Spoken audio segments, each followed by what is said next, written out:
All right, YouTube, TikTok, whatever. Today we're going to be looking at some studs. I've seen a lot of videos about ARP studs, so on and so forth. But today I'm looking to modify these studs here.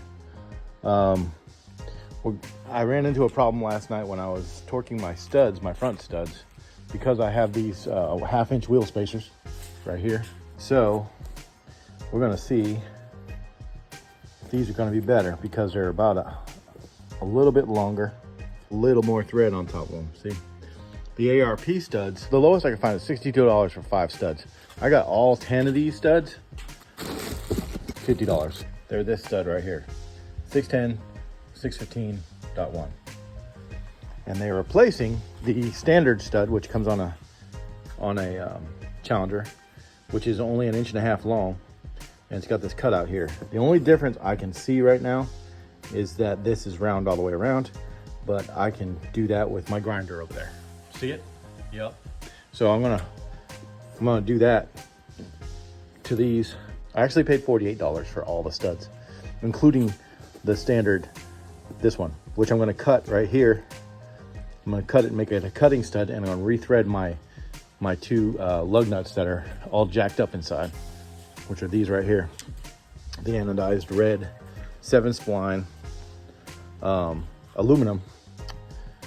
And if you look inside there, you can see they're kind of jacked up, and they'll go on crooked on, but they're so bad. See that? See how warpy they are? So I'm gonna have to recut them with this one so that it's flat on both sides, and then I'll use this as a rethreading nut for my lug nuts. But if you look at these side by side, the back of this is a little bit thicker than that one. You know what I'm saying? So if I come up to there, it's actually got quite a bit more thread. Go up to the shoulder right there. It's actually got quite a bit more thread. So we're gonna see, and hopefully it'll work out, and I'll get 8 turns on these and we'll be good to go. We don't have to worry about And of course, we're gonna torque them to 110 pounds-feet. Other than that, let's get started, guys. So let's measure these, okay? So right here, we've got roughly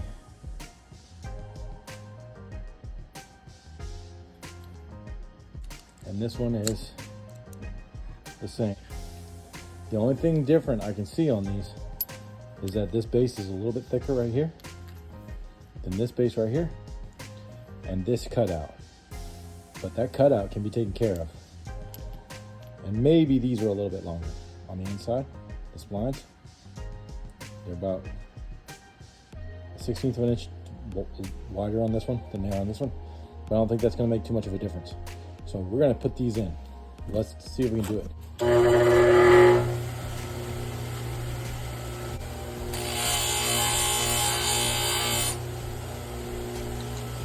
All right, let's do it. All right, guys, so now it's ground down.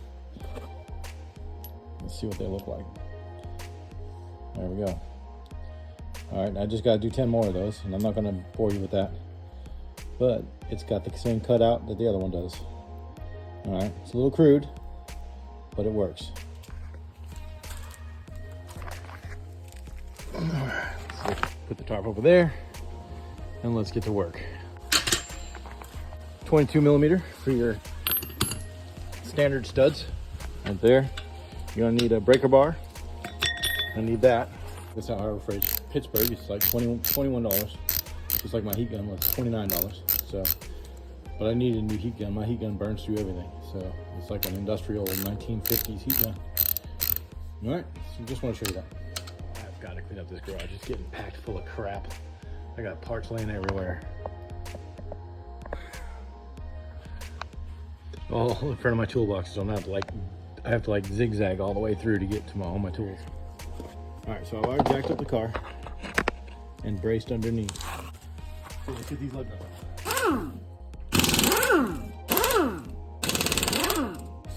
You know what I'm saying? Dodge. Don't like those. They could have done better. They did great on the car. They did terrible on their lug nuts. Alrighty, guys, you're gonna need to take your, of course, if you have these, you'll have to take them off. Your brake covers, and then that should expose the brake. At this point, I used a breaker bar and a 21 or 22 millimeter. So I just undid the 2 bolts in the back, and then I hung the whole brake assembly from the springs with a brake hanger. But if you don't have one of those, you can just use a wire hanger and bend an S hook into it and then hang it from the springs. All right, guys, we got the brake disc off. Lube these up and get rid of them. You're not going to reuse these, so no worries about damaging them. But you do want to watch out for your speed sensor. I believe this is 11 millimeter.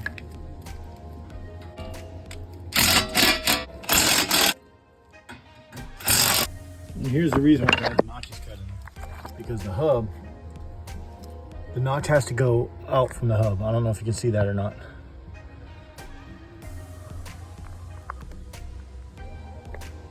But they got that cut off because this hub is so close to the bolt.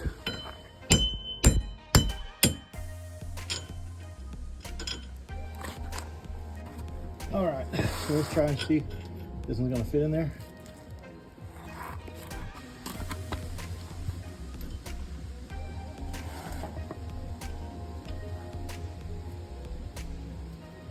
All right, guys, I just zapped it in, and if you can see the difference.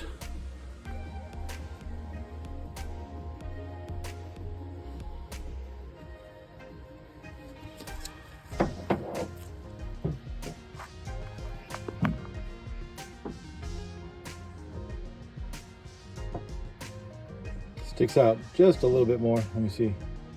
That's a good picture. There you go. All right, I got a few more threads on there now. Now I can actually torque these lug nuts. And my lug nuts fit perfectly right onto it, so that's good. Now with the spacer on there, I should get enough. Lug nut, hopefully. And it's not just the end that sticks out a little more; it's the threads that stick out a little more. So that's a good thing. I gotta go grind down all these studs now.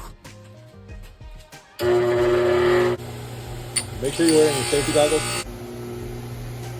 All right, guys, I'm turning it sideways so I can read the splines. I don't know if you see it. And then I'm going in. I'm grinding so I can hold it with this hand.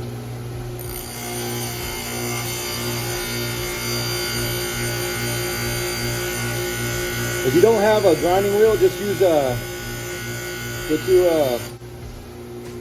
you a regular old grinder. You know, a little handheld grinder.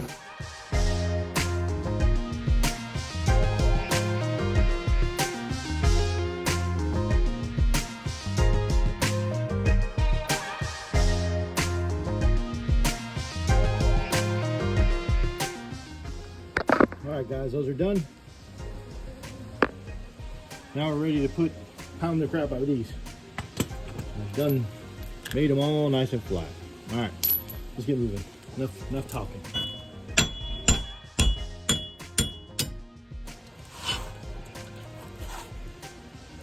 All right, it's not even that bad, damaged wise. Now we take this one, place it in, up towards the hub. When I say up towards the hub, I mean the flat spot towards the hub, so that way it doesn't hit it. Get your bearing installer. And when I say bearing installer, I literally used a tensioner bearing and a lug nut to install these things. You can also use washers. I've seen it done that way as well.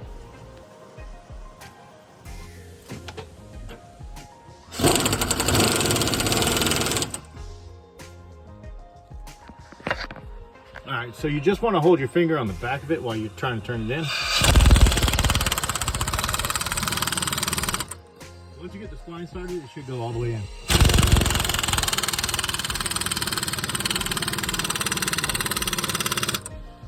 Once it's flush, like that, you're good.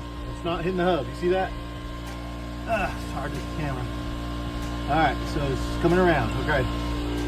All right, you just do the rest of them just like that. So you saw me do 2. Now I'm gonna put you in fast forward mode.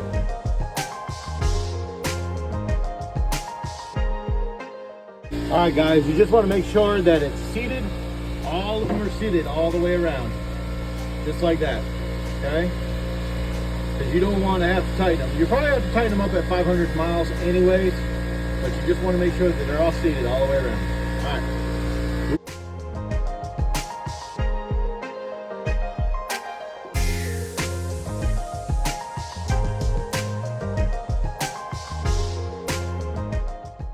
All right, so once you get done, you're gonna have to torque your brake housings to 121 foot-pounds right here. So you get your torque wrench out and you torque it to 121. All right, that's it, according to this right here.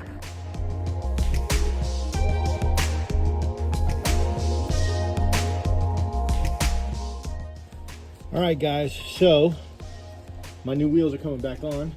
10, 11, 12, and that's just by hand. So yeah, this is much safer. Yeah, way better. So there you go. There's a fix for the shortened stud. If you're going to use a 1/2 inch spacer, you'll get them without having to use those bolt-on spacers that are much more unsafe. Inch spacer, but I don't like how thin this is in here. It's only like a 1/2 inch thick, and I'm not cool with that. So I'm going to stick with my 12 inch or my 1/2 inch or 12 millimeter spacers with the extra long studs that I modified today from AutoZone. Yep. And I'll give you the number again. 610 615.1, and there's the barcode if you can read it. Quick note, you've got to torque these to at least 110 pounds-feet. No more, because this is all aluminum here, so you're going to mess with the metal. Another thing to note when you're torquing your lugs, you only want to torque it one time, because you're going to send your torque off and you're going to mess with the metal.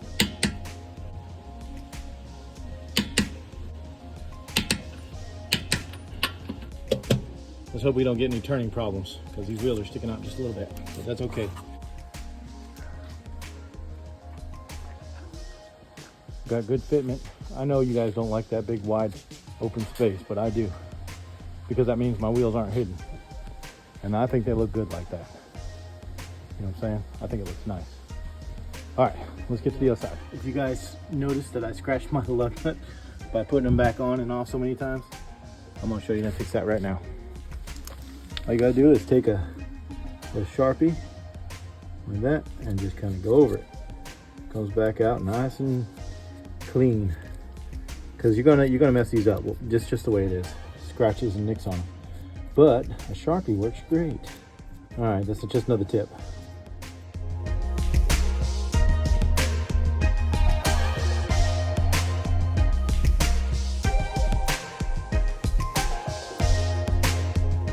Gotta rethread those other two studs before I put the wheel back on. All right, let's get rid of those OEM wheels and put them back in the back. To the stud just a little bit to make it a cutting wheel stud.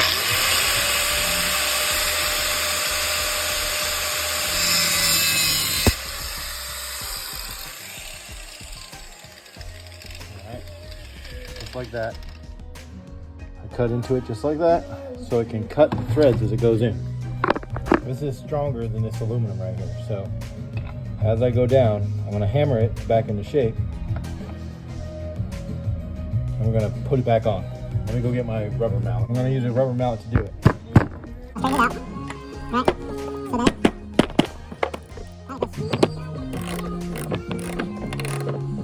Straight now.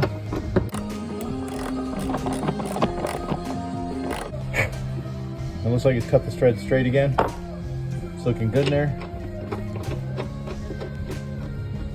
All right, guys, I was able to save, but I'm going to replace them both anyways, and I went ahead and marked them with a small mark on them.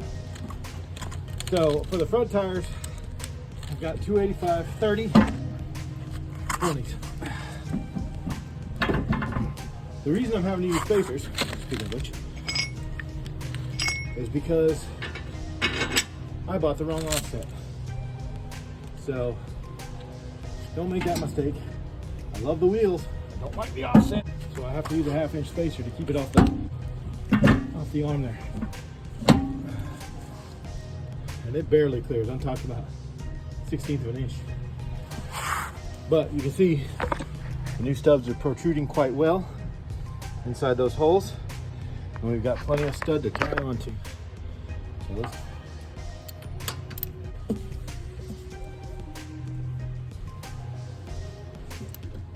I just ready to pull this out.